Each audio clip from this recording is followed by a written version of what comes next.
Во время своего визита в Пекин министр иностранных дел Германии Бербок выразила обеспокоенность нарушениями прав человека, совершенными в Восточном Туркестане, и эскалацией напряженности в отношениях с Тайванем.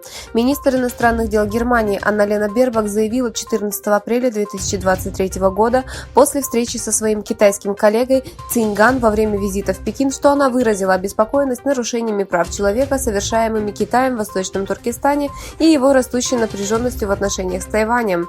Бербок прямо обратилась к проблеме Восточного Туркестана, сославшись на отчет Организации Объединенных Наций, в котором подробно описывается ряд нарушений прав уйгуров и других турок-мусульман в регионе, включая достоверные утверждения о широко распространенных пытках. В рамках визитов в Малайзию, Индонезию, а теперь и в Катар, начавшихся в первый день священного месяца Рамадан, с целью распространения правого дела Восточного Туркестана в исламском мире, делегация в составе Союза ученых Восточного Туркестана, вице-президент Махмуд Кан Тамалам и генеральный секретарь Союза Абдуразак Укат Хаджа Эфенди посетили столицу Катара Доху. Делегация Восточного Туркестана встретилась с генеральным секретарем Всемирного союза мусульманских ученых доктором Али Кардаги, а также с такими важными деятелями, как Мохаммедом Асагиром, генеральным секретарем Общества помощи пророку, и Джабрил Махелем Харами, главным редактором Эш-Шурук, одной из самых престижных газет Катара.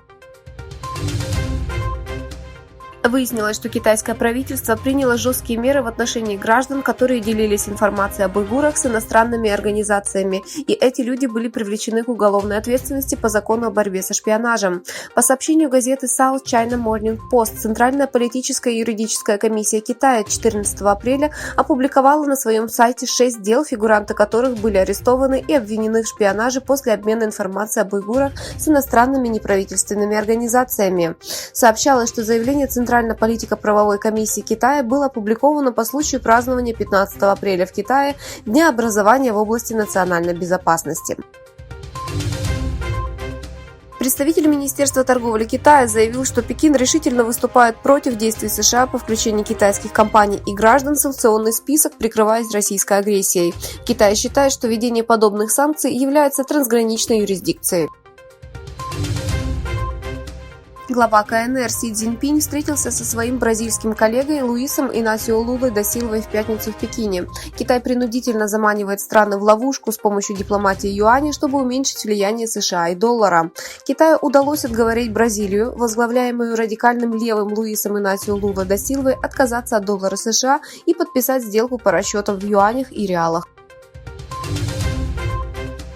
Майк Галлахер, председатель Комитета Палаты представителей США по Китаю, призвал администрацию Джо Байдена не допустить Третьей мировой войны. Майк Галлахер, председатель Китайского комитета Палаты представителей США, заявил, что США столкнутся с окном максимальной опасности возможного горячего конфликта с Пекином в преддверии президентских выборов на Тайване в январе 2024 года.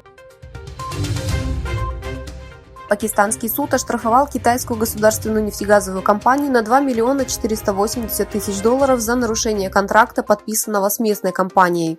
По сообщению пакистанского информационного агентства Даун, китайская национальная нефтегазовая корпорация, которая нарушила контракт, подписанный с местной компанией Petroleum Exploration Limited, была оштрафована на $2 480 000 гражданским судьей Саедом Мохаммедом Захидом Термизи.